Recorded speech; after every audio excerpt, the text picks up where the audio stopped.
everybody. Welcome the active participants. Welcome all those who view us, who listen to us. And I'm very happy that on behalf of the CIES and the IPP in Vienna, the one in Istanbul, the one in Vienna, could organize that. So that's a real big event. It's the second event in a series of events, and I'm very, very happy that you are all here. You're all here, I think nearly here, because the first I want to mention is Hanna Shelest, editor-in-chief at Ukraine Analytica. She just, yeah, here she is again, live. She just got a jab into her arm and is still in the car going to the place where she would join us directly, but we're very happy that you are here. Then we have Dimitri Trenin, director of Carnegie Moscow Center, the personality of the Moscow Center. Then we have Ekaterina or Eka Tkeshelashvili. She is head of the program of the European Anti-Corruption Initiative in Ukraine and a former vice prime minister of Georgia. So the Georgians are quite active, some were active, some are active in Ukraine. And Victoria Rosa, former security and defense advisor to the Prime Minister Maia Sandu from Moldova. So we have a very, very interesting panel. We have more than the gender balance. That's good because it has to balance some other events perhaps where we don't have that kind of gender balance.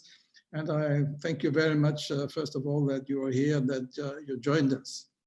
So we speak about the Black Sea. I have here a globe, and if you see, you know it, but it's a very small area, but it's a very critical area, the area where many interests clash and are here.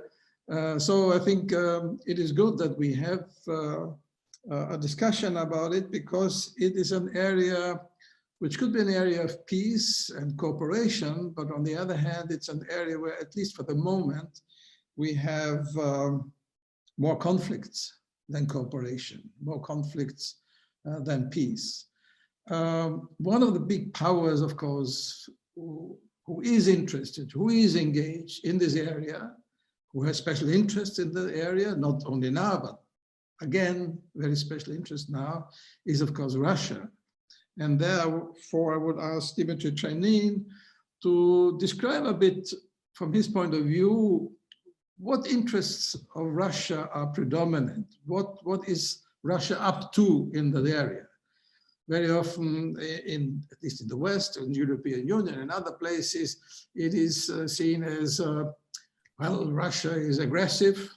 Others say, no, it's just defensive because Russia saw that the West is expanding and there's an expansion of the European Union, of the NATO maybe, and Russia has to react. So maybe you, from all your experience, and you have a lot of experience and knowledge, can a bit explain how you see Russia's activities, behavior, attitude to this area as it is today, knowing, of course, that it's a long story if you think about all what has been done in this area and how Russia was developing, including, of course, the Crimea special case, which we will touch, of course, anyway later. But please, Dimitri, you have. Well, thank you, Hannes. Thank you very much. It's a pleasure to be your guest. It's a pleasure to be on the panel. I think I would say, for starters, that there are two important conditions that we're dealing with in that part of the world. One is the continuing impact of the downfall and disintegration of the Soviet/Russian Empire. These things may happen very quickly, as was the case of the breakup of the Soviet Union, but they leave a very long trail. And sometimes it takes decades for the dust to settle down. And I think this is what we are witnessing in that part of the world. It is no easy thing for the former imperial power to accommodate to the new conditions. And clearly, the initial response may not be the final one. And we have seen the evolution of Russia's foreign policy toward the former Soviet space, toward individual countries, toward the region of the Black Sea. And we can talk about that. So this is the one reality. The other reality is the emergence of new states, states that the peoples in the region have a long and proud history and rich history, but none of the countries of the former Soviet Union in that part of the world has had a history of modern statehood. And it takes quite an effort to build a state, to form a nation. And these processes, just like the process of the accommodation of the former empire to its post-imperial condition, the rise of new countries, new states, the emergence of new nations is often a very challenging process, usually a very challenging process. So this is one reality. The other reality is the context in which these conflicts have been placed recently. And that reality is the confrontation between Russia and the United States. And I would say to a degree, Russia and NATO, Russia and the West. So the Black Sea region is not just another former Soviet area where you have the conflicts I have described, or where you have the competing interests that I have described, but it's also part of the more general picture of this major power confrontation, or however you want to define it, confrontation between Russia and America. And that makes these conflicts even more difficult to deal with, to manage, not to speak of resolving them.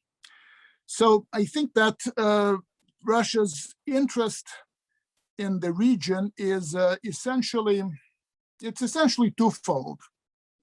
One, I think, is bolstering its own security in the region.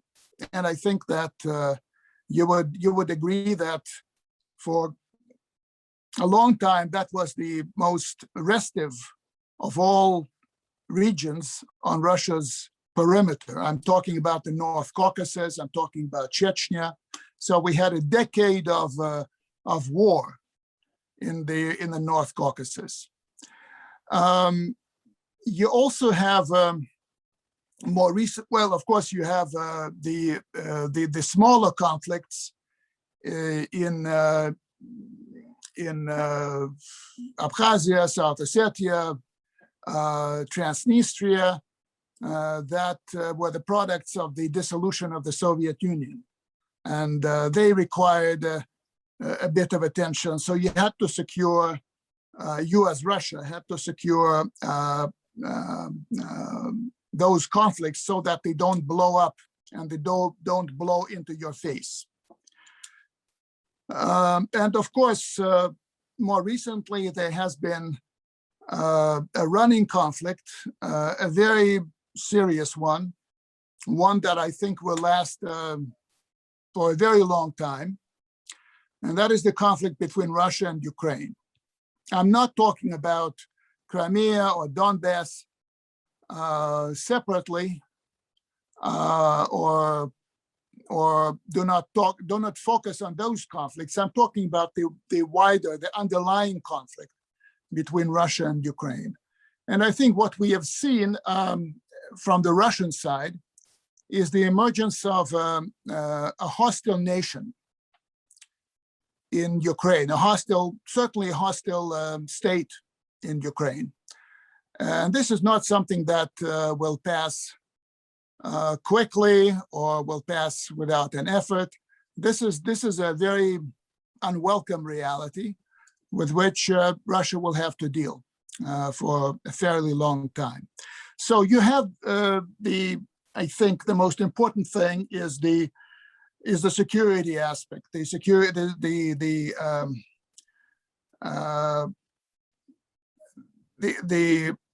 package of security-related interests.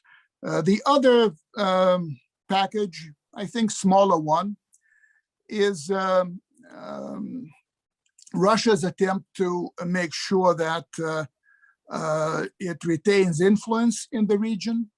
I think it's the other side of the coin. So you defend, if you like, against the perceived or real threats, and then you seek to deal with the sources of those threats by trying to expand your influence, trying to influence the countries in the region so that they do not take an overly hostile view or that they join you or whatever. And there, I think Russia has fairly little to show in terms of successes. It doesn't, except for Armenia, which is an ally, but it's a difficult relationship, as we all understand now. Russia doesn't have formal allies in the region. It has been trying to compete for influence in Moldova, and I think the competition is still continuing. Russia has had to realize that Georgia is essentially a US ally, an informal ally of the United States, and an aspirant candidate to join NATO, which clearly is an issue for Russia.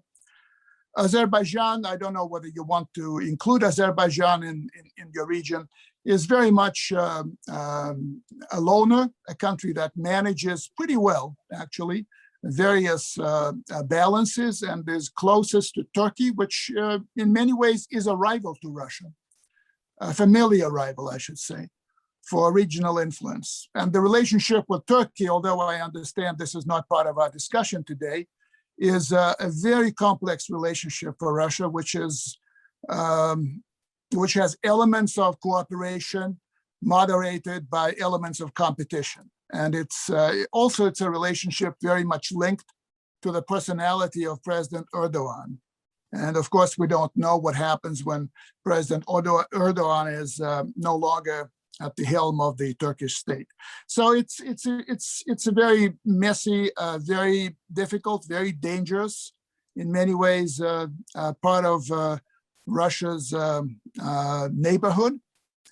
But that is where Russia is very much involved on all those fronts I have described. Thank you very much for this very, I think, detailed and very, I think, explanatory design, or let's say description of what Russia is up to. Of course, on Turkey we will come later, because we cannot discuss the issue without Turkey, even if a Turkish participant is not with us today. May I just have one question to Ukraine, because I will then ask Hanna, Shelest to come in. When you say about these underlying conflicts with Ukraine as a hostile nation, when did Ukraine start to be a hostile nation? With independence, with the toppling of Yanukovych before, or was it a step-by-step process? How did it really become a hostile nation according to the Russian point of view? Well, I think many Russians would say it's a brotherly nation. It's we don't just like the government and the people. They are like us. No difference. I do not share that view. And again, do not pretend to know much about Ukraine or to posit as an expert in Ukraine. But to me, Ukraine has always been a complex territory and a complex country. And I think that a large portion of Ukrainians prior to the conflict that started in 2014 were fairly well predisposed toward Russia. I wouldn't say, as President Putin says, that Russians and Ukrainians are one people. I think this is an oversimplification, and this does not realize the gulf, the very wide and deep gulf that separates the Ukrainian elite from Russia, from the Russian elite, and the incompatibility of the Ukrainian statehood project with any form of integration with Russia. And this is something that I think the Kremlin failed to understand before the crisis and during the crisis. But the war, I think, the war that started in Donbass was very much a process that helped create a modern political nation in Ukraine. Normally, political nations are created during wars. You have to, it's difficult to simply expect a number of people in a certain territory to consider themselves a nation until and unless there is a vital issue that they all have to face. And this vital issue was the war in Donbass. And I think it was during the war that a large part of the Ukrainian population considered themselves to be a nation, not only separate from Russia, but inimical to Russia and rejecting anything and everything that was Russian. And I think this was the dynamic that led to this. Maybe hostile nation is too much of an exaggeration. If you look at the public opinion polls, the situation is not as stark as I have described. But the active part of the bulk of the active part of the Ukrainian population is certainly pretty hostile to Russia today. And I don't have any illusion that this hostility will last a very long time, which means I won't see the end of it personally. You should have a long time and should live as long as it's possible to see reconciliation. But Hanna, you're a bit younger, so maybe you see it. What do you how do you perceive the arguments and the analysis of Dimitri? I definitely don't want this next hour to be Russian-Ukrainian dialogue, as we're talking about the Black Sea, and Russia managed to have much more crises than only Ukraine in the Black Sea for the last years. But there are definitely several points that I feel it is the must to reply. First of all, about the hostile nation, honestly, it was quite an interesting because we always thought about Ukraine as a defending nation. So hostile means you are aggressive, and it's quite difficult to be patient and calm when somebody is annexing part of your territory and destroying completely another part of your territory. So definitely to name Ukraine as a hostile nation sounds not just manipulative, but even provocative. Even if you speak from 2014, Ukraine didn't do anything at that time when one of its regions being just illegally annexed and manipulated, and her navy being just destroyed, and currently having 2 million people being IDPs. Concerning the rejecting Russia and everything, let's be honest, that is more of the reactive rather than proactive. Ukraine being under quite a serious Russian pressure for centuries, with the prohibition of Ukrainian culture and language in the 19th century, officially, with killing Ukrainian intelligentsia and poets and all people who really being the heart of the Ukrainian nation in 1930s, with Holodomor, with all other processes. So it's been collecting for years. And then we came in independent Ukraine times from 1990s, when Moscow preferred to neglect the sovereignty of other republics, and it's not policy only about Ukraine. The same my colleagues from Georgia and Moldova can say in different years about their countries as well. And definitely 2014, even at that year, if you check the sociological surveys of 14, 15, you can't find a really anti-Russian sentiments in Ukraine. It was very important to understand that there were anti-Kremlin sentiments, definitely because of the let's say, because of the Putin policy, Kremlin policy, Crimea, Donbass, and all these actions, but it was okay with the Russian people. Ukrainians became more anti-Russian in probably the last 2-3 years.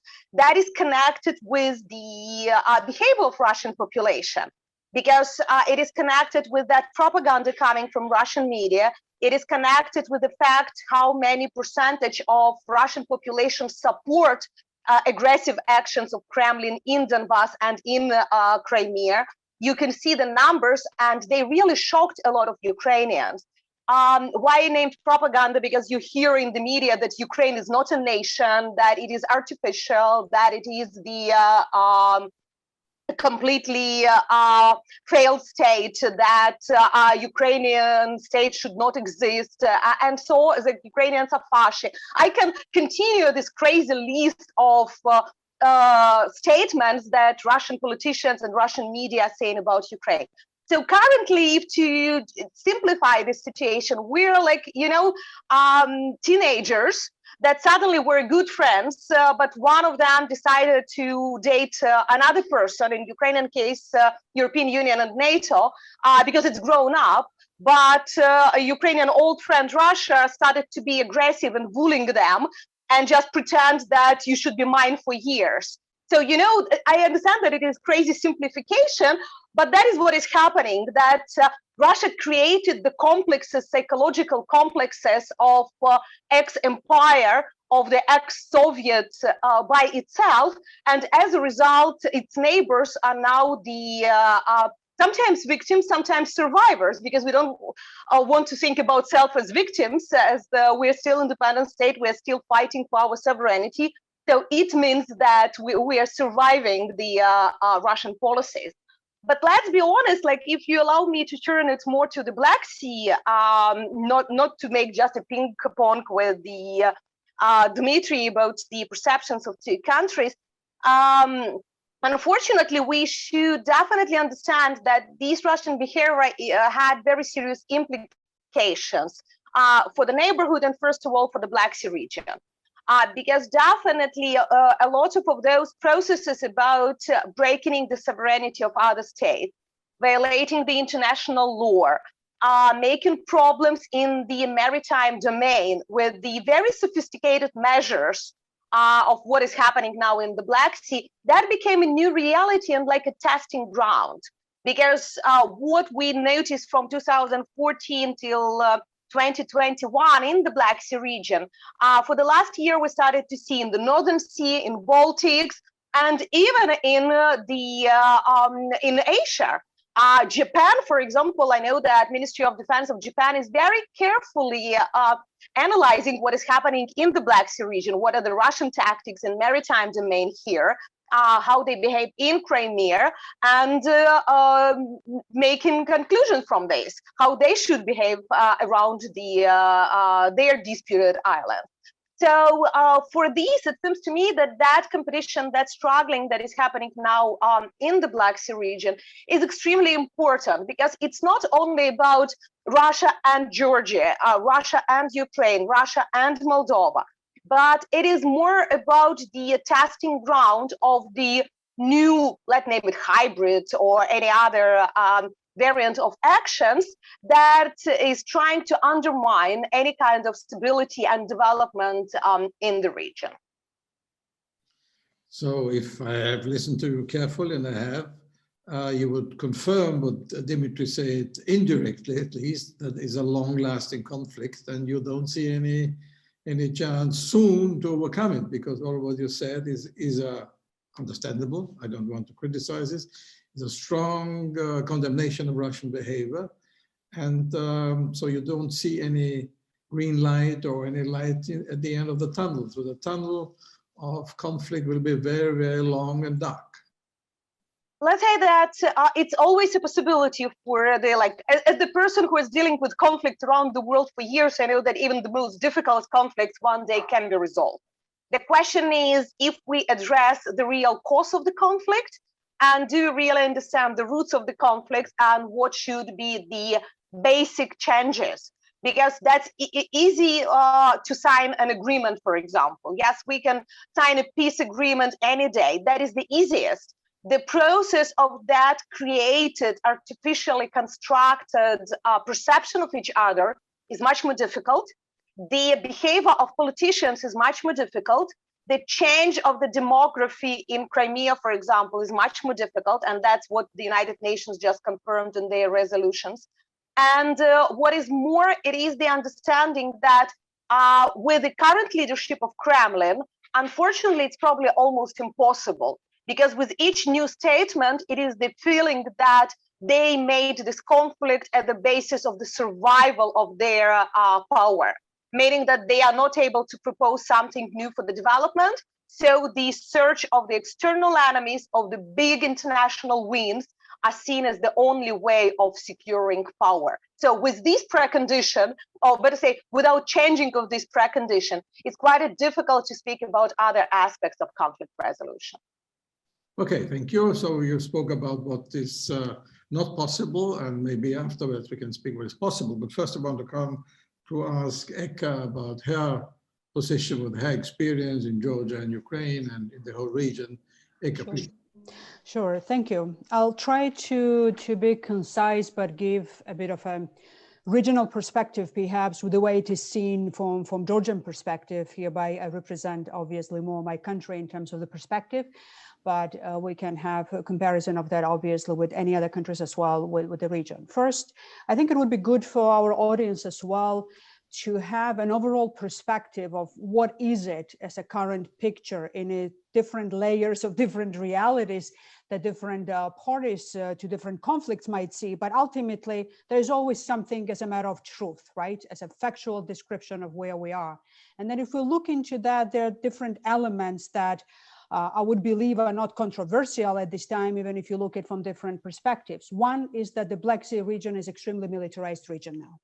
And then the trend of militarization has been rising. And then the game changer at the time was not the occupation of the Abkhazian region. However, in 2008, after the occupation, we've seen already militarization of that part of Georgia being under the Russian occupation with missile, not only defense, but offensive systems being placed like Iskanders, for example, in Abkhazian region. But the scale of that obviously became uncomparable to that after the attempted annexation, as I like to call it, when we speak about annexation of Crimea. So what we have now is a situation which resembles at some point an old times, but a bit reversed in a way when in late 1800s, so to say, when Turkey had a dominant power presence on the Black Sea region. And then Russia came in. We've seen the historical wars at the time between, not seen, but then we know about them, between Turkey and Russia. And then the equilibrium at some point that has emerged over the time in the region. But as of now, we have a situation which is quite striking. The level of militarization is very high.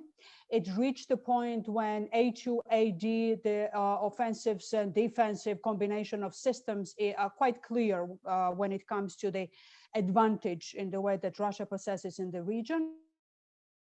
And Turkey is not anymore a dominant power in the Black Sea region. When we speak about military presence in the region, Russia has become a dominant power when it comes to the naval presence and then land and air force presence in the region as well. Now, I would hope that it's not the end of the story what the region has to see, but now it's quite clear that Turkey is not in the capacity to balance on its own when it comes to the Russian presence in the region. And in that sense, one would hope that Turkey could reconsider how much more NATO presence could become more desirable, perhaps, for Turkey over the time in the region. I don't see that changing now in the short term, but over the time, it should be in the strategic interest of Turkey to see that the status quo as it was previously acceptable for Turkey, which has been broken now with the way how Russian dominant presence has established itself in the region, is an imaginary status quo. So the control over the Turkish Straits, it's anymore the only remaining component of the status quo as it was. But other than that, strategically, the region has changed when it comes to the dynamics in terms of security and military presence on the ground. So how that will change the perspective of Turkey over the time in the region, we have to see. But as of now, and that's another element that needs to be, I guess, highlighted, is that Turkey is still retreated from the region predominantly. Turkey is more concentrated on its southern borders and Mediterranean rather than having at its heart, so to say, more the Black Sea region, even though one would assume that this would have been a strategic domain for Turkish presence to be on the ground, being Turkey and being member of NATO as well. And we all know how historically Turkey became member of NATO, and then what were the frictions at the time with, at the time, Soviet Union, and what caused that entry into the NATO at the time for Turkey, and openness of the US and then of the alliance eventually, obviously, as well, for Turkey to become member.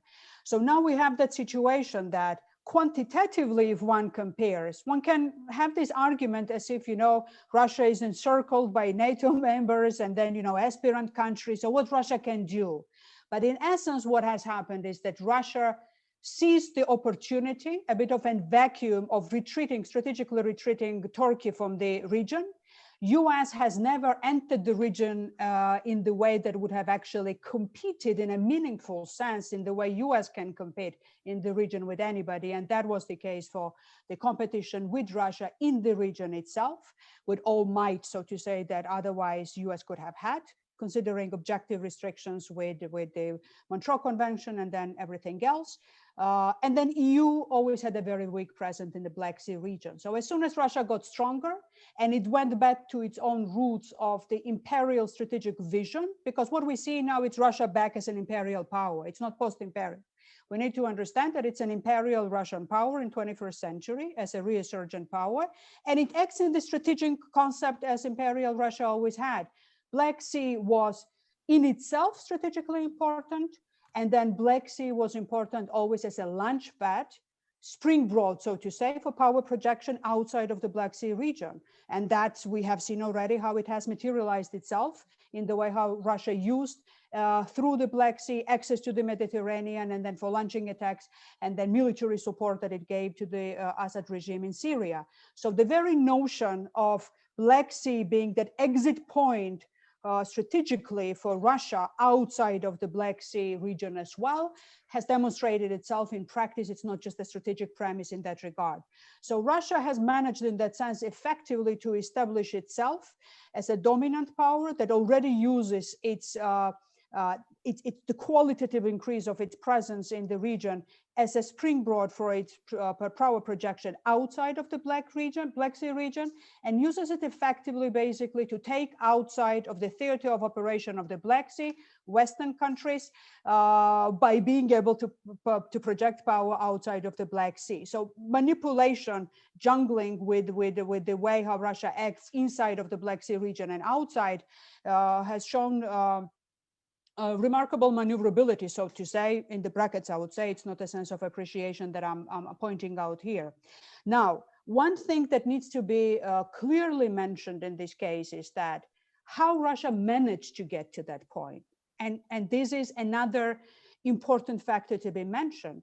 Russia managed to gain that level of strategic dominance only by destroying the rules-based order in the Black Sea region, and by that creating a precedent on complete disregard of the basic fundamental principles of public international law, including prohibition of use of force against any other nation, and including neighbors, obviously, by having an unpunished action, basically, in that sense, in the Black Sea region, starting from 2008 in Georgia and continued in 2014 in Ukraine. If not military action against neighbors, if not continued occupation of those regions that Russia now possesses only through the illegal use of force, and by that having a military presence of the kind that it has in an increasing way in the region, there wouldn't have been the dominance in the region that Russia obtained. And it's a result of illegal actions of the kind that go against fundamental use Kogan's norms of public international law. And that needs to be highlighted. It's not just savviness, smartness, power, strategic, possess that Russia had to do this, but this was ability and readiness to achieve strategic goals by flagrant violations of international law. And that's what we're experiencing here. So basically, one of the features now of the Black Sea region is that there is no predictability of international law anymore. And it's not only with the four norms that I've just mentioned, but I just wanted to remind our audience of incidents of 2019, for example, when Russia used its military presence in the region under the threshold of Article 5, but still when it basically stopped maritime connectivity on the territory, which is roughly 1/4 of the whole Black Sea region, for civil, commercial maritime connections as well, for Bulgaria, Romania, Georgia at the time, Ukraine as well, as a response to what? As illegal and lawful military exercises organized by NATO in the region where NATO is legally present by having 3 members of the alliance being the literal countries of the Black Sea region. So we already see that Russia is not only having that presence used in the extreme force as it had for occupation-related reasons, for maintaining that power, but is using it already in a disruptive way for economic relations in the region. So what we face now is a disruption of not only the legal terrain, of the economic and commercial predictability of actions of the coastal line countries, projects that have greater possibilities for economic connectivity of east to the west. And by that, for example, the port in Anaglia in Georgia could be named as an example, which has been hugely protested by Russia, and Russia made all that it could with our current government in Georgia so that this project with the US companies' engagement in building up of this port would have never materialized.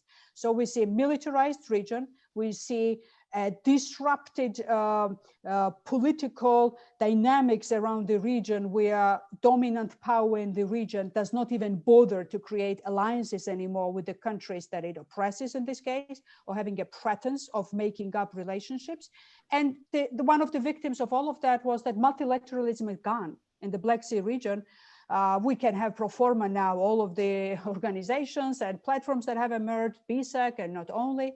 They are dead. I mean, they are there by names, but then there's no multilateral discourse of any kind right now because of what happened in the region and because how Russia now acts still in the region.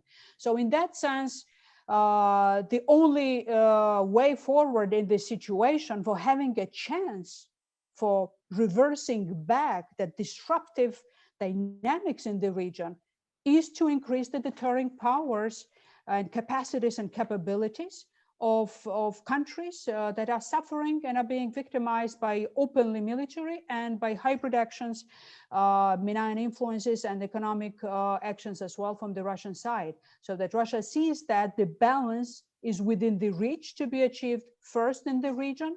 And then the biggest strategic goal would be to go back to the situation when international law means something, when countries could have predictability of respect to their sovereignty, to their borders, so that pacta sunt servanda principle regains its own meaning when it comes to economic projects, when it comes to anything else that could be part of multilateral and bilateral domain of connectivity within the region. And I don't even want to now go at depth, but this is a factor as well of what is the degree of human suffering that everything that I've mentioned brings to the region now. It's tens of thousands of people that are simply killed in Ukraine, have been thousands in Georgia, IDPs and killed throughout the conflicts, uprooted families. And this is still part of a reality in the region. We still see every day that people who still are residing in the areas that are occupied, they don't have access to basic human rights in Crimea, in Abkhazian region on the coastal line. So unfortunately, what could have been a region as a gateway for economic prosperity and connectivity between Caspian Sea and then in Europe, and then further down perhaps China, Caspian Sea, Caucasus, Turkey, and then European countries, including as a backdoor to all of that, in a good sense of that, the Balkans.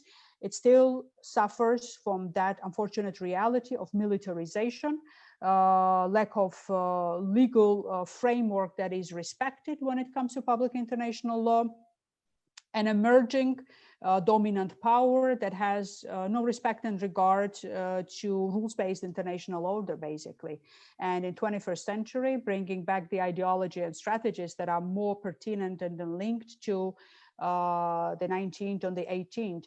And when it comes to the development of internal dynamics of statehood developments in these countries, I see the argument what Dimitri has mentioned. We all have vulnerabilities of our own internal resilience.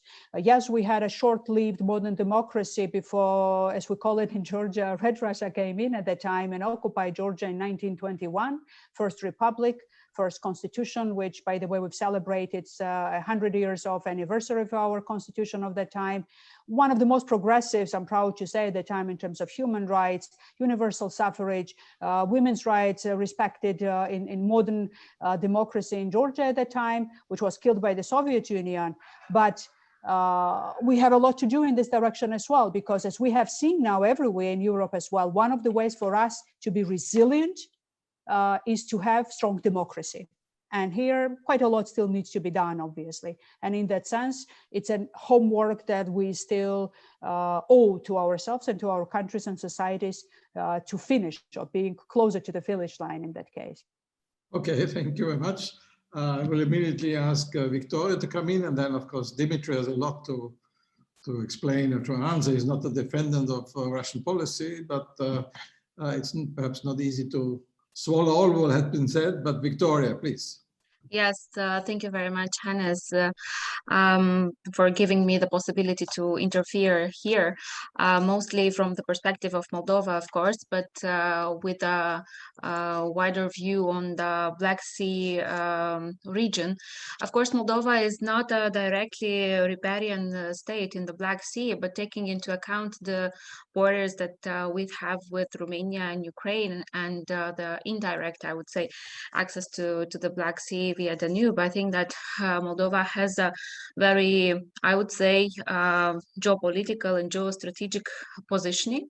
And also this refers to the existing situation in the Eastern European region, taking into account also, as already has been mentioned, the interests that the regional and not only regional actors do have in this part of the world. And here, of course, Moldova finds itself in a position when we do have some I would not say maybe competing, but two existing models in the Republic of Moldova, that it is the model that it is promoted by the European Union, which is a transformative model, and also the Russian Federation, which, as was mentioned before, they do still have an interest in this area, taking into account their influence after the dissolution of the Soviet Union. Of course, in the case of Moldova, I think that one of the reminiscences of the Soviet past is the conflict in the Transnistrian region, which was frozen for a long time, actually from 1992, after some very small violent clashes that took place for some months. But at the same time, I think that in the case of Moldova, we did not have violent clashes since then. And this definitely is to be considered a good thing and a positive example of the fact that we can continue with peace and with dialogue.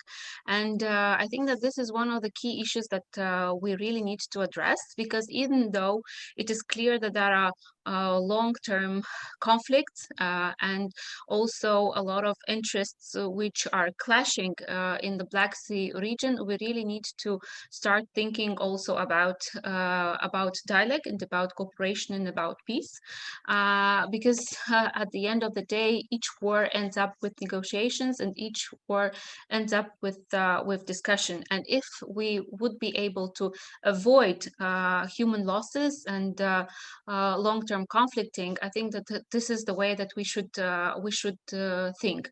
And in this terms, we should construct our interests, and we also should construct our strategies. And here I would like to address one of the points that Eka has already mentioned, that is the fact that we have to come back to the public international law, something that was disrupted for a long time, starting, of course, with the situation in Georgia, but also with the situation in Ukraine afterwards. And I think that it will be impossible to move on with a constructive dialogue if we do not come back to the principle of international law. And here I would address some of the issues that I think that are critical, that is territorial integrity of the countries which are riparian states of if we're talking about the Black Sea area. And of course, it's about Moldova, Georgia, and Ukraine. And also we have to take into account absolutely in all the strategies and all the activities and initiatives that we are promoting the sovereign choice of the country. Because we cannot ignore the fact that all three countries, and now I'm talking about these countries because they are represented here and could also confirm what I'm saying, have chosen to have a closer cooperation with the European Union, some of them even with NATO. In the case of Moldova, of course, Moldova has a cooperation with NATO, but taking into account its neutrality status, it is at the level of partnership with NATO, but also considered to be a very important one, which definitely does have an impact on the democratic development of the security sector in the Republic of Moldova.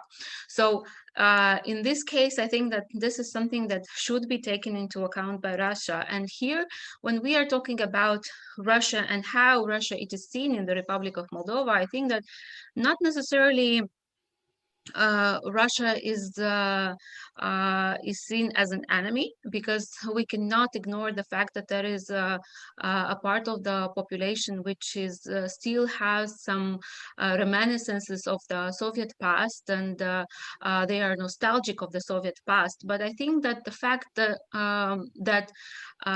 Russia does not have a constructive, I would say, approach to the countries, this is somehow forging people to have a not very friendly, I would say, attitude towards the Russian Federation. And I think that here Russia has to rethink its policies and strategies towards the Black Sea region, towards the countries in the Black Sea region, because you know, people in general, they tend to forget about geopolitics, and this is a trend that we already noticed even in Moldova, that people are not thinking in geopolitical terms anymore. They are thinking in institutional terms, they are thinking about their welfare, and they will elect that model of development that will ensure for them security, safetyness, and welfare. And this is something that the European Union and the cooperation with the European Union is providing. So in this case, I think that this is something that Russia has to think about it, and because having an offensive, I would say, or even an attitude that would increase the ignorance, but also the unwillingness of the people to understand the Russian policy, because of its manner that it is promoted, and something that does not really inspire trust. I think that this is something that the Russian foreign policy, but also the Russian initiatives and different kind of cooperation should envisage, because I think that even in Moldova, we see that there is a willingness to cooperate. There is a willingness for dialogue, but there is a willingness for dialogue which is based on trust and also on equal partnership. So in case this will be ensured, I think that there is a big possibility to try to establish dialogue. But this dialogue should be based on, first of all, respecting the sovereign choice of the countries, but also their territorial integrity, and of course to be considered as equal partners in the discussion. Also, I would like to mention that if we're talking about formats, then I think that it is really important to consider the already existing formats, and the Eastern Partnership is one of the formats that I would introduce here. Because even recently there was an initiative from Moldova, Ukraine, and Georgia in order to talk more about security in the framework of the Eastern Partnership, and this could also include the Russian Federation. And it's important to come back to dialogue, even though it is very difficult, even though if we are talking about difficult partners, if we are talking about difficult situation and conflicting situation, it is important to start the dialogue again, to come back to the international rules, to the international norms, because without having a legal framework in place, which is going to be respected by all the partners, it will be impossible to overcome the existing conflicting situation. But once again, I think that what we noticed and what is a lesson that we have to learn even from the pandemic situation from the last 2 years, when the country is actually facing an international crisis, because it was an international, it still is an international crisis. Most of them, we follow the trend of going back to national. So now we really have to go back to multinational, and we have to go back to cooperating together, because only together we can find solution, and only in dialogue we can find solution by respecting each other. And it doesn't matter if it is a small country or it is a big country, if it is a multilateral cooperation or a bilateral one, the respect and also the international law is something that we have to follow in order to be successful. So I think I will stop here, but I will just have a small reply to what Mr. Trenin has mentioned about, building nations of the newly independent states as a follow-up of the collapse of the Soviet Union. In case of Moldova, I think that this is, and of course my colleagues will also already refer to that.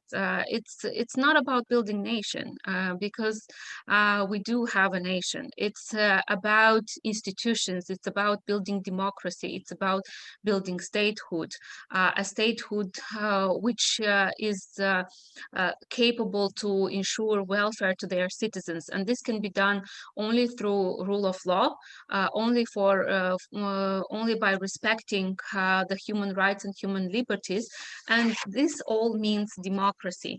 And this is why I think that it's important for us to continue our cooperation, but also our European aspirations, because this means welfare to our citizens, and everything that does contribute to the welfare of our citizens, to modernization and to transformation, is something that all the rulers will want for their people. So I think I will stop here, and if there are going to be questions, I'll be very happy to answer.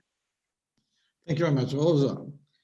Now, before giving the word, of course, to Dimitri, he can answer whatever he wants and deal with the issues he wants. I think personally that Victoria built some bridges, perhaps. I fully understand what Eka and Hanna said, and I share most of the arguments. But I think when we discuss here, we should think also about possibilities to come forward, not the big solution, because the gaps or are too big and the difference is too big. But so we should a bit discuss what kind of solutions are there. Rosa mentioned sovereign choice and possibility to do that, of course. This was also, and I'm coming from Austria, so have my background. Of course, it was also a free choice of Austria, deliberately done after all the troops left the country after the Second World War occupation. But then Austria decided on neutrality. Is it a possibility, or what kind of dialogue is possible in the near future? Starting to have some sort of understanding of other positions. Is it possible, or is Russia just saying, why should we have a dialogue? We have our interest, we have our military. So let's, with all the respect what has been an argument, and I don't doubt that there were wrong arguments, think about, because also to the younger people and to the victims and the families of the victims, we should sometimes give an answer which are leading forward to a more peaceful situation, even if it's not too peaceful now. Dimitri, please. You have to unmute yourself, I think. Yeah. Thank you, Hannes. Thank you very much. I actually felt a lot of hot air coming to me from the south, particularly from Kiev and from Tbilisi. A lot of rhetoric, very familiar. I will not respond to rhetoric with rhetoric of my own. For that, you will need somebody else to match the august company. I will say that I sympathize, and this is sincere. I sympathize with the people who have to live in self-perpetuating victimhood. I honestly do. And I see this victimhood as being fundamental to nation building. It's bad news for Russia, but that's the reality. A few issues that I would want to highlight. For me, what happened in Ukraine and between Russia and Ukraine is by no means tragedy. And I mourn the death of all people who actually, most of them who were above 30 were my compatriots. I see the war where both sides speak Russian and look the same and swear in the same fashion as something very, very close. Something that takes me back to the final years of the Soviet Union and ask again the question, what should have been done differently so that the people who died, who had to die in those post-Soviet wars, whether in Donbass or in Abkhazia or in Chechnya or elsewhere, so that these people would live today. And this is a question that doesn't have a clear answer. And this is the question that I was asking as the world was celebrating just a few days ago the 90th birthday of Mikhail Gorbachev. This is something to be remembered. With regard to Ukraine, I would say one good thing from what happened between Ukraine and Russia is that Ukraine is no longer Russia's problem. And the separation from Ukraine was, well, it led to Ukraine's independence from Russia, but it also led to Russia leaving Ukraine behind. and in some ways being so much better for it.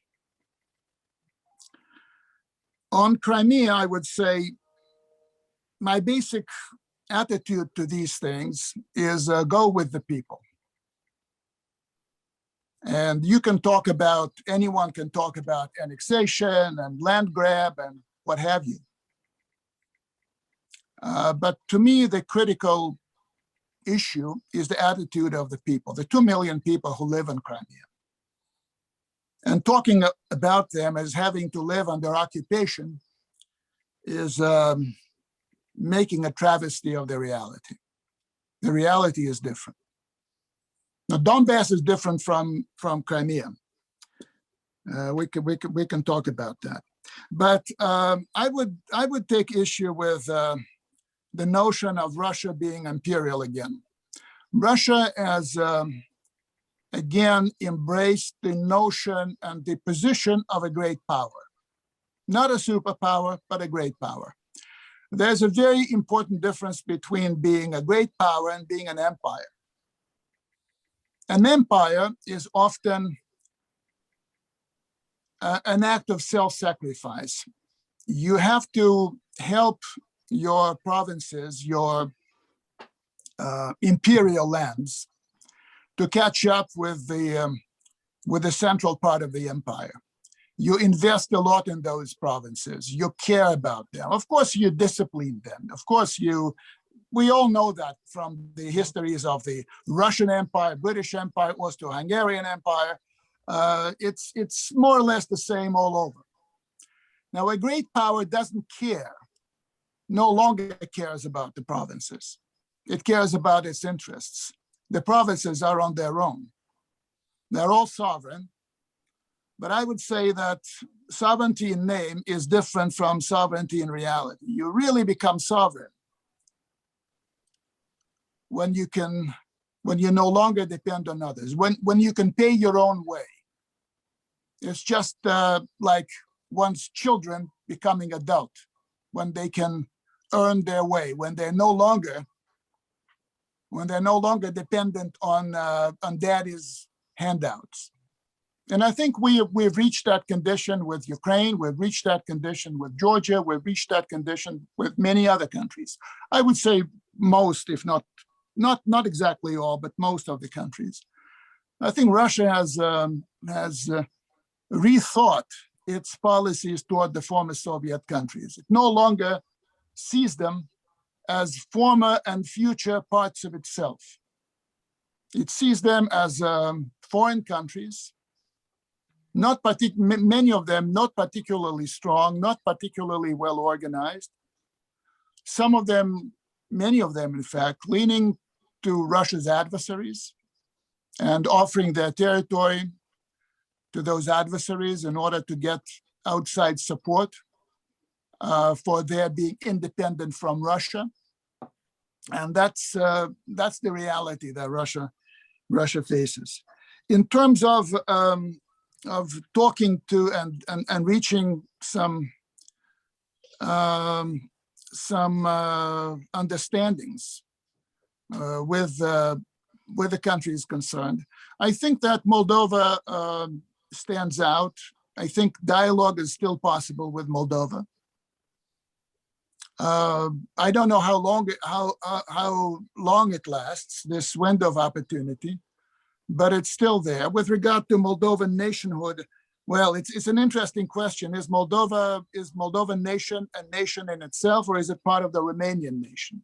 I'm not trying to be flippant, but that's an honest question, and it has geopolitical connotations. I think the Russians learned the hard way. They shouldn't have gone through the humiliating procedure. But when a Russian member of parliament was chased out of Tbilisi for having accepted the host's invitation to sit in some chair where no Russian should ever come close to, that I think was a very clear signal to Moscow, if Moscow needed one, that no dialogue with Georgia is possible in the foreseeable future. That's all. And there's no diplomatic relationship at this point. And I think that we're stuck, which is not the worst situation, because the front lines have been largely quiet in Abkhazia and South Ossetia. With regard to Ukraine, unfortunately, the front line in Donbass is not quiet. And I must say that many of the people who died in the war, actually the people who died in that war in Donbass, the vast majority of them were Ukrainians on different sides. Some pro-Russian Ukrainians, if you like, other Ukrainians pro-Kiev or pro-Western Ukrainian, whatever you want to call that. But they were all, it's not that everyone was killed by the bad Russians on the Ukrainian side. There were people who died on the other side of the front line. I think that the Russians invested, maybe foolishly, in Volodymyr Zelensky recently, and even made some costly concessions to Ukraine, worth a few $1 billion. Agreeing to a court ruling, agreeing to a contract that was not very much in Russia's interest, hoping that this would lead the way to some sort of an understanding with Zelensky. Unfortunately, any illusions or hopes with regard to Zelensky turned out to be illusions. From the Kremlin standpoint, there's no partner in Kiev, which is very bad. Very bad. And it doesn't look like there's going to be a partner in Kiev. So the best thing I can think of is making sure that the front line in Donbass does not explode, that we don't have a major conflict in our hands that could sunk in Russia at some point if the existence of the so-called People's Republics or self-proclaimed People's Republics, however you want to call separate republics, however you want to call them, if they are in danger, I think that that Russia will step in, which might lead to a conflict much bigger than Donbass and maybe much bigger than Ukraine. And I'm very worried about that. I'm also worried about the theoretical possibility of a blockade of the small Russian military contingent in Transnistria. Should Moldova and Ukraine decide, with a blessing from elsewhere, to pen those Russians in that region, then I think we might see some bad things happening. So I hope it doesn't happen. I hope that we will not lose more people, but beyond that, I'm rather pessimistic about chances of conflict resolution. So managing conflict, yes, conflicts, because there are many. Yes, I think we can do that. I think we should do that, and I think that's in the interest of Russia, Europe, and the United States, as well as in the interests of the countries concerned. Beyond that, it will be difficult. But let me also tell my co-panelists that Russia owes nothing to anyone anymore since the end of the former Soviet Union. You're on your own. You have your own sponsors, friends, donors, allies. But Russia is out of this equation. Let me stop here. Okay, thank you very much. Now let's have a second brief round because we are already late. So please, Hanna. Thank you, Hannes. It was such a perfect example of Russian manipulation and propaganda within the last 10 minutes. So I would really try to be brief considering the time, but with a few statements. You know, I really enjoyed the last phrase of Dimitri that now you three countries should be on your own. oh my God, we wish to be on our own without Russia. That is the problem. And here I'm really emotional about this because that is seems what three nations are shouting for 30 years, leave us alone. And that is really a situation. The problem is that if Russia would allow three countries to be on our own, to choose our own foreign policy way, our own politicians inside of our countries, we will be just happy. And it would be our problems whom we are choosing, who are our presidents, who are our leaders, who are our partners. So the basics of this conflict is definitely coming, when I said this conflict is not Russian-Ukrainian, but in general of Russia with the other countries, that Russia doesn't want to leave us alone. Also with these, because you've been like perfectly saying about Donbass, for example, sorry, but those people who started the conflict, all of them were Russian citizens, not with a double citizenship. Mr. Girkin is a Russian citizen. All the leadership till 2018, both in Donetsk and Lugansk, were Russian citizens. And you would like to say that Russia doesn't care about Ukraine or its Ukrainian problem. Honestly, it's really just frustrating because it's not about facts. Crimea, you said go with people. Perfectly, I'm going with people. With 15% of Crimean Tatars who are now under the smash of Russian machine, whose Moscow destroyed and their religious building are under the real danger. All my Crimean Tatars and Ukrainians friends, all human rights defenders who were running Crimea because they've been arrested there or they couldn't live there. 100 Ukrainian political prisoners from Crimea only, who are now in the prisons. The guy who 3 days ago put the flowers to one of the Ukrainian monuments in Crimea and been arrested. 3 of my Crimean friends from the Nomos think tank who are already a few years in the prison just for the fact of being pro-Ukrainian. My Navy guys with whom I spent a lot of time drafting the Navy strategy, and their stories, how they've been kidnapped in March 2014, how their families been threatened to run the peninsula. Not speaking about the United Nations General Assembly resolution in December. If you read it attentively, it is wonderfully saying for what is Russia guilty? For changing demography in Crimea. You said what 2 million people are thinking. From them, 1 million people were added after 2014. So Russia already have United Nations resolution condemning change of the demography in Crimea.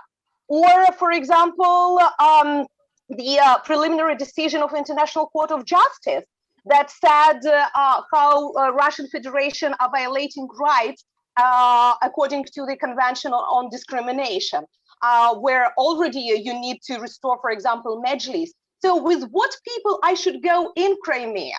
I'm always making an example of Scotland. They were very stupid to have the campaign for independence for 2 years and having proper referendum.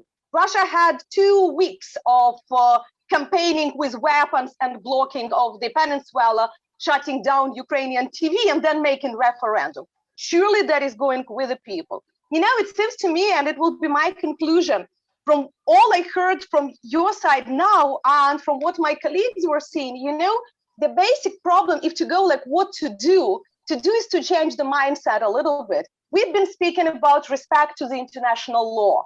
We've been speaking about respect to sovereignty. We've been speaking about values. You've been saying that Russia should not agree with the International Court in Stockholm, that Russia don't care about something. So, you know, we are speaking about 2 different worlds when we would like to respect our rights, our choices, our values, international order and international law.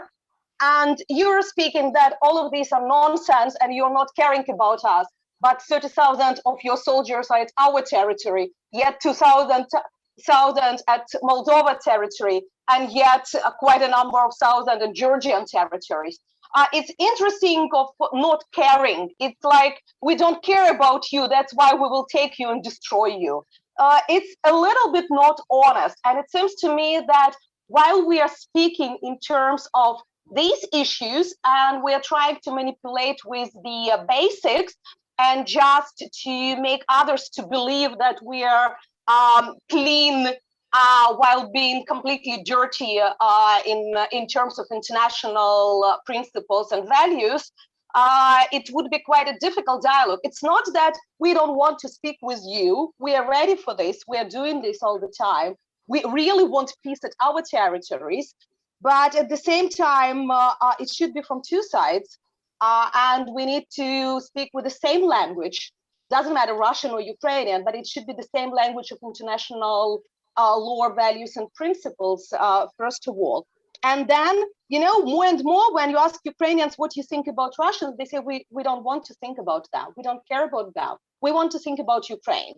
And but we can't do it because we still have 5% of our territory under the fire and another 7% being occupied. So definitely you would like to have somebody to speak in Kiev. You have Mr. Medvedchuk, being the personal friend of Mr. Putin, luckily for the last few weeks under the sanctions. So the question is, do you need to have your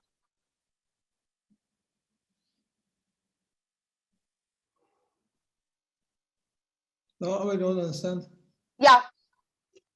Would you like to have a partner country? So that is a question. You need traitors, but pro-Russian, or you need partners? Hanna, sorry, but if you always have the same opinion, the same respect for international law, you don't need a dialogue.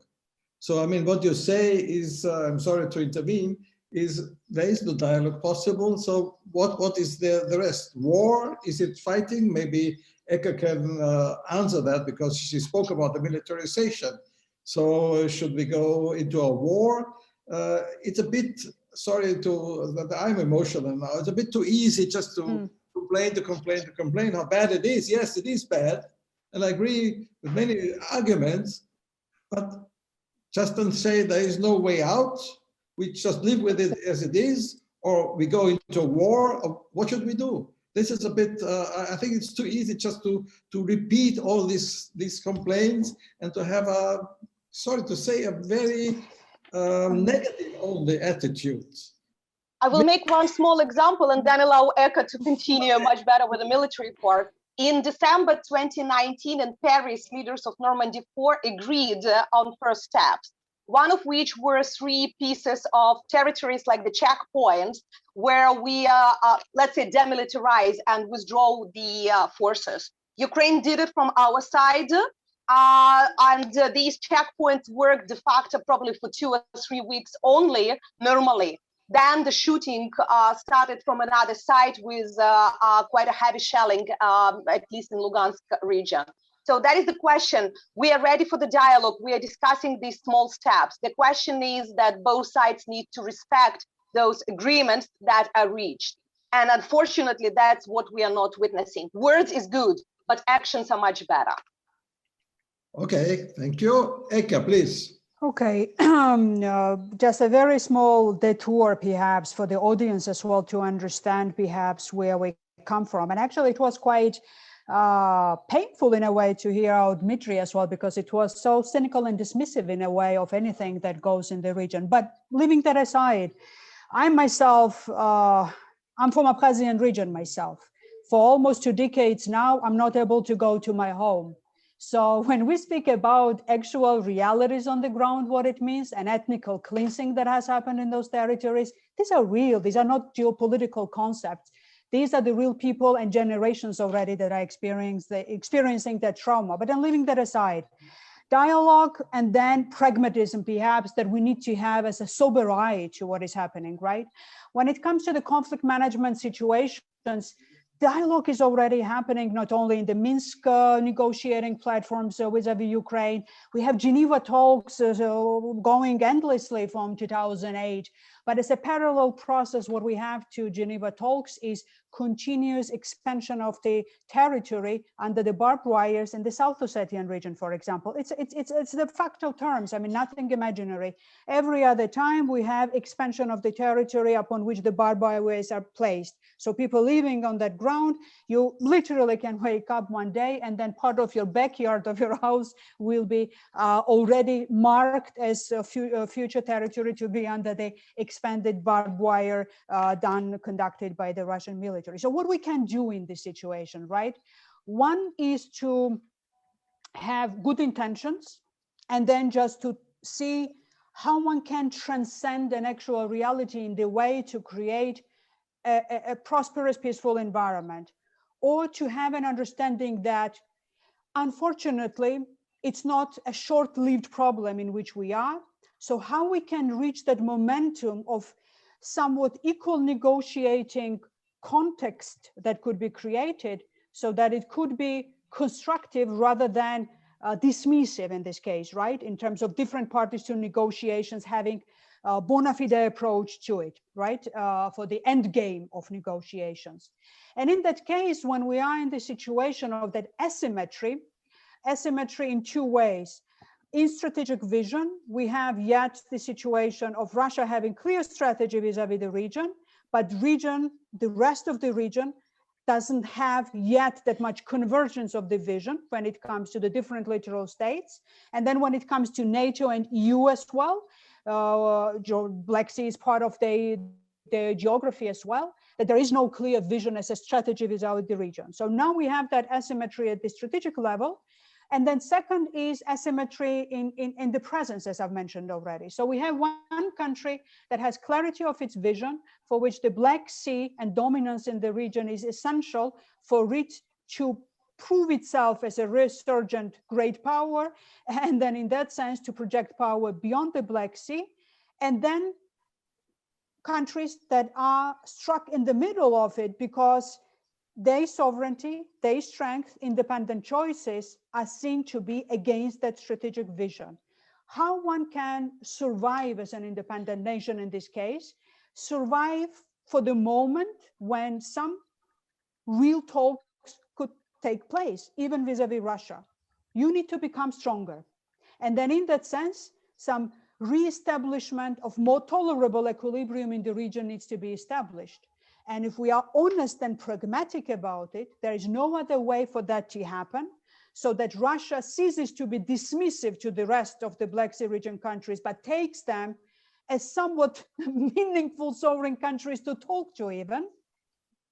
Region needs to change its dynamics. And then for that, NATO presence in the region needs to be increased. Economic presence and investment in the region needs to increase from the EU as well. And for that, capacities and capabilities needs to be stronger, so that we start with the first step, which is deterrence. Because so far, what we experience is an expansion, continuous expansion from Russia. It needs to stop at some point. Status quo is only within the interests of Russia, because status quo is already a situation in which Russia is almost there with the established dominance in the region. It's not fully perhaps ironclad, but it's very close to that, which means that there needs to be increased mobility of the forces in the region, stronger land and aerial presence of offensive and defense capabilities, coastal and maritime presence on the ground. And with that deterrence power of the kind that could offset that posture, an aggressive posture that we already see as a disruptive posture for even commercial maritime connectivity within the region. In that sense, as much as investment in the region could grow, so that we see that all the projects related to the gas and oil pipelines that are still ongoing in terms of expansion, in parallel to Russia's expanding plans in the region in that level as well, are taking place, that maritime freedom is not disrupted, and even actions that are below Article 5 threshold are taken seriously, so that this aggressive posture is actually offset by the deterrence that could emerge in the region. I would believe that at least we are better off in terms of having chances that some meaningful dialogue in the future that could lead to the end game of re-establishment of the respect to the international law and respect to sovereignty of all countries within the region could emerge.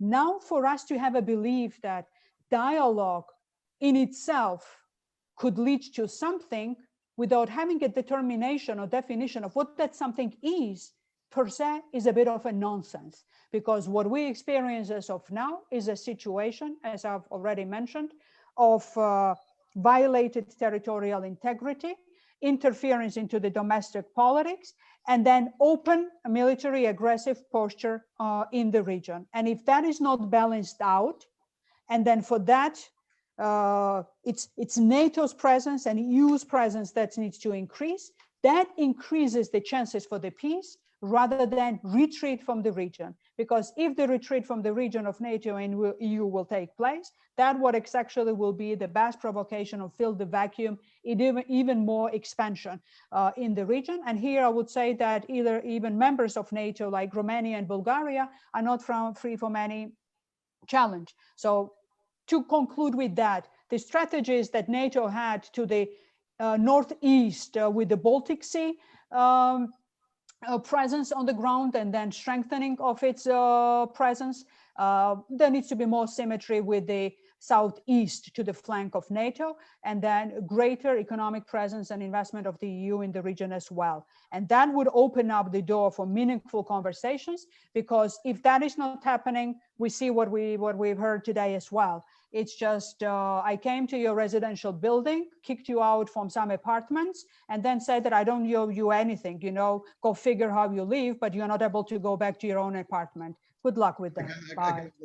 I can understand that. You think that Turkey will be part of that, strengthening the military capacity in the region? For that, there are different variables that needs to be observed. We are all looking with attention, I would say, everybody now, how the new administration of the US will start to posture itself, including vis-a-vis Turkey.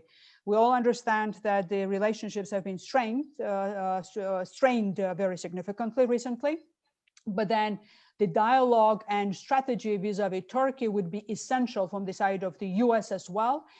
And with that, I would say, stimulating rethinking of the policies vis-a-vis Turkey and mediating the conflict in Eastern Mediterranean with Greece as well, to the degree that we could see coherent strategic policy of NATO in the Black Sea, with Turkey being an anchor as a center of gravity, so to say.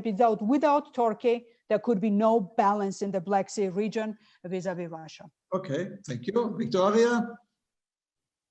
Yes, thank you. If you allow me, and I hope I understood correctly Mr. Trenin when he was talking about Moldova, and he was not referring to the escalation that could lead to possible violation in the region, but actually I hope that he was talking about a constructive dialogue on how to withdraw the ammunition from the Republic of Moldova, but also the Russian troops that are there. And I'm not talking now about the peacekeeping mission, but I'm talking about the GOTR that we have there. So definitely, I think that, in the case of Moldova, when I was speaking about our frozen conflict for about 30 years already, it is a status quo that we are facing now, and it is not necessarily good or bad. The good thing is that we don't have human losses, but the bad thing is that we didn't reach an agreement and a resolution till now, and this does have an impact on the development of the Republic of Moldova. And I think that also an impact on how the situation evolved in Moldova has the fact that we don't have a direct border with Russia compared to Ukraine and with Georgia. So this is why I think that indeed when it comes to the conflict resolution, what it is important is to have a very frank dialogue, is to have a very frank dialogue also about the history, but also about the perspective of the country and how do they see their further development in the future, and also to come to an agreement how we can move forward by having good partnerships both with the East and with the West, if it is possible. And I think that if we will be part, if we will try to be partners and to be on the same page, then definitely this can be constructive. And I think that in this case, Russia, taking into account the situation in Moldova, can show power. And when I'm talking about power, I'm not talking about military power, but they can be constructive in positioning themselves in a way that solutions can be found to difficult situations. And here I'm also thinking about the ammunitions that we have in the Transnistrian region, the Russian ammunitions there, and how they can be destroyed and withdrawn under the international mandate. And I think that this is very important, and this can be a step forward, and this is how Russia can also show their willingness to participate in conflict resolution, but also show that they are willing to start a dialogue. But this has to be a very frank dialogue. And also the withdrawal of the military in the Transnistrian region. I think that this is also could serve as a good example of a step forward. When it comes to the fact that does Russia owe or doesn't owe anything to the countries, I think that this is a very interesting thing to say, because actually I don't think that we as countries are expecting. What are we expecting is to have a frank and a very reasonable cooperation with with Russia, but also with other partners, because indeed we do understand that the biggest part of the transformation, the institutional transformation, the development relies on domestic affairs, relies on domestic actors, and this is why it is important to have the ownership of your own country and of your own initiatives. And here comes also the idea of choosing which development model the countries want to have or to go. And this is why, as I mentioned in my previous intervention, both or all the three countries have chosen EU, because for them this is a transformative model that does lead to more democracy, to more rule of law and respect for human rights.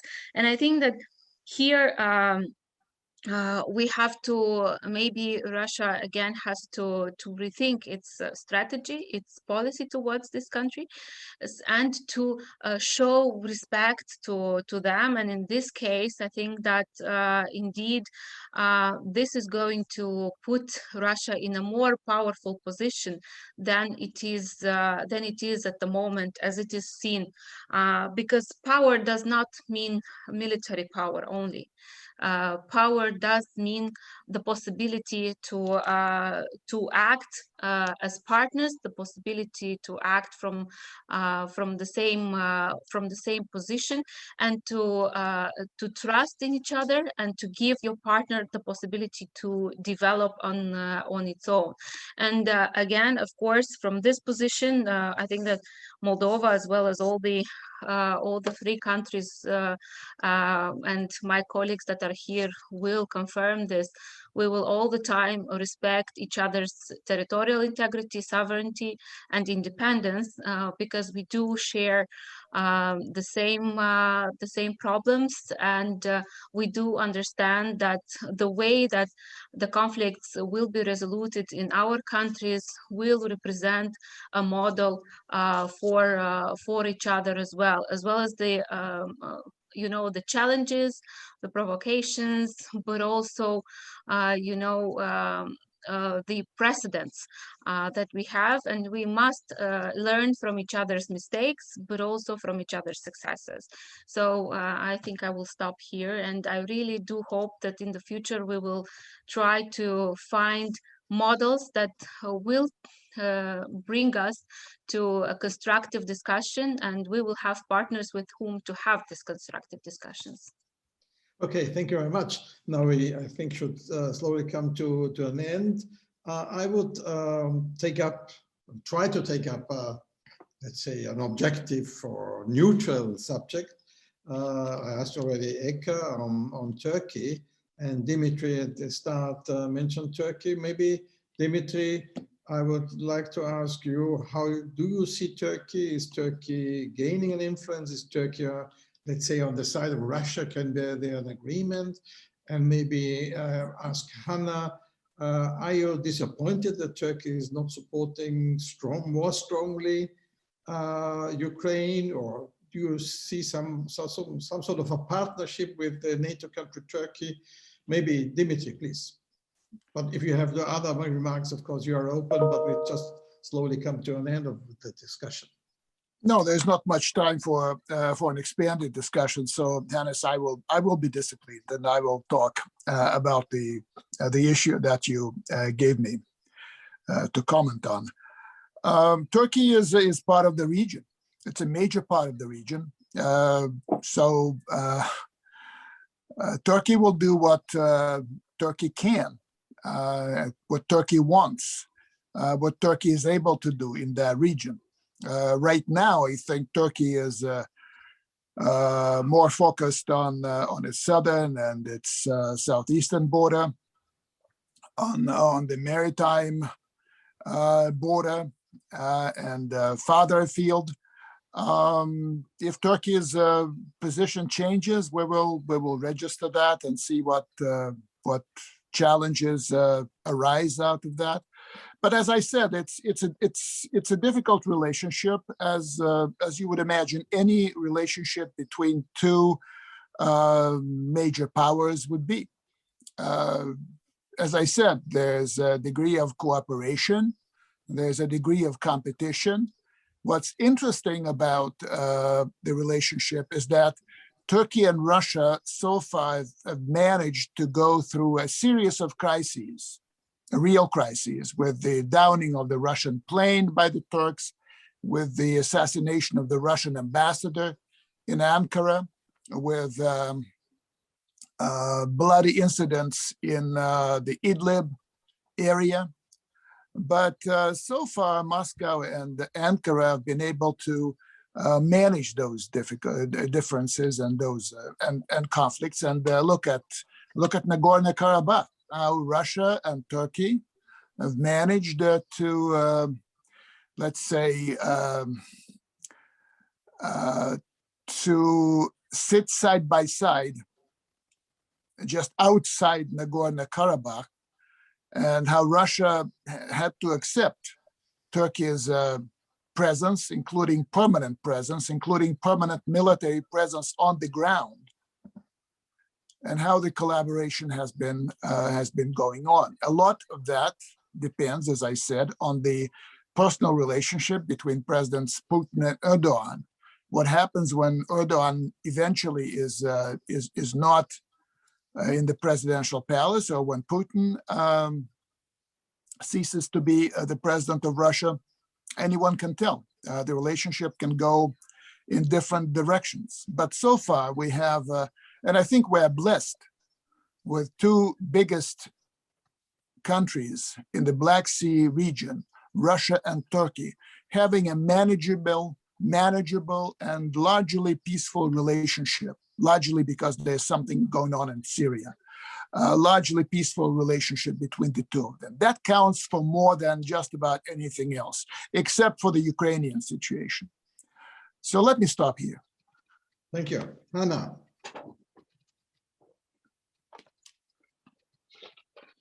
What to say? I don't know why you decided that Ukraine have any difficulties with Turkey, or Ukraine is dissatisfied, because Ukraine and Turkey has perfect relation. We haven't had any crises or for the last 7 years. Even more, Turkey completely supports Ukraine in questions of Crimean belonging to Ukraine, in questions of Black Sea navigation, in questions of Crimean Tatars. They are supporting a lot, but even more, last year, the new format being created, so-called Quadriga.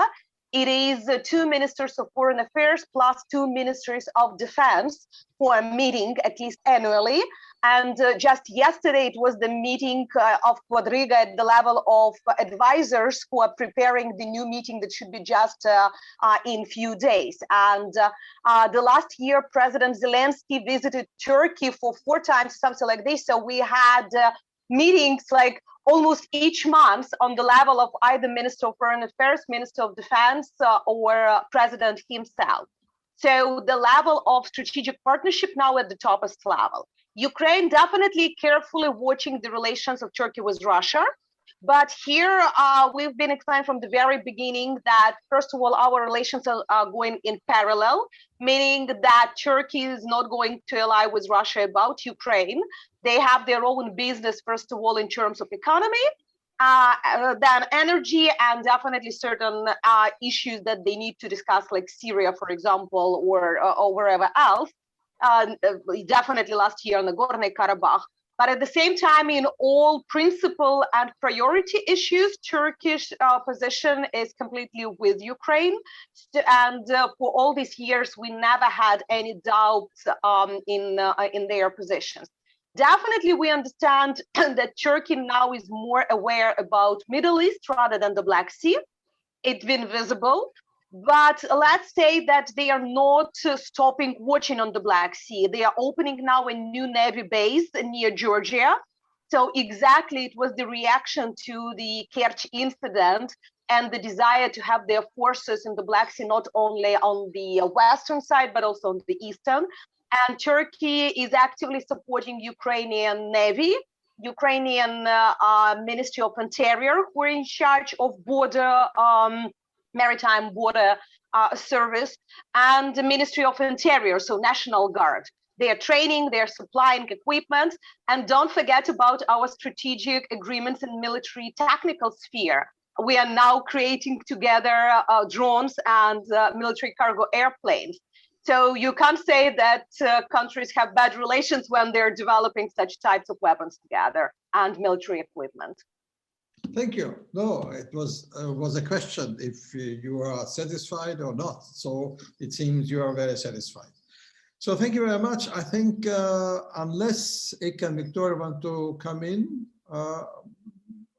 Eka? Not as a big comment or anything, just wanted to bring this as an information perhaps to the audience as well, that while discussing everything that we've discussed, we need to be mindful of the fact that life goes on in the region, and we are building our institutions, we are building our states, we are building bilateral and multilateral relations when it comes to the Black Sea region. I mean, with Bulgaria, Romania, with Turkey in it, Ukraine in it. So it's not that there is a stalemate of that kind. So this is actually that message that I wanted to convey, that we cannot become a hostage of whatever the strategy is in the Black Sea region of Russia, but we have to become stronger, we have to become more prosperous, and then with that, there will be a better chance of potentially more constructive dialogue in the future to emerge than with Russia itself as well. Victoria? Yes, I would just like to thank you and to thank the panelists for addressing this issue, because I think that it is very important and quite crucial right now to discuss the situation in the Black Sea region. And I think that there were a lot of points raised in our discussion which can be considered for a follow-up discussion, and definitely would be very happy to engage further on. Thank you. Dimitri, anything to add? Unmute. Unmute yourself, Dimitri.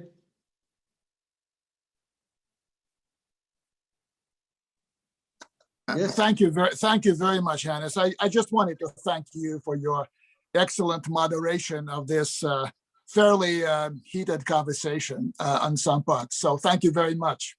Well, thank you, all of you. I think it was an interesting discussion. It was, as was mentioned, heated. It showed the reality. I think anything else probably would be, let's say, covering the realities in the ground, the emotions which I hear, and the different perspectives. Well, I'm always looking for some compromise or for some solution. For the moment, it's, I think, not possible. But again, as I said, if you can agree on all the rules, you don't have to have a dialogue. It's just because There are different opinions about rules, international rules, that you need, in the end of the day, some dialogue. But maybe it's too early, and maybe some conditions have to be met. As Eka said, maybe some more equilibrium, military and economically have to be met, that you can come into a serious dialogue. But all I want to say is that the more presence of the military should not lead to war, but should lead to peace in the end. And that is, I think, important. Thank you very much again. Thank you very much to Dimitrios in Istanbul for organizing and making it possible. And let's hope to meet again in times, maybe even personally, if COVID and the virus let us also have some dialogue in person along the way soon. Thank you very much. Thank you very much. And, thank you. Thank you. Be healthy and get vaccinated as long as you don't have it already, as Hanna has. Okay, thank you. Bye-bye. Thank you. Bye.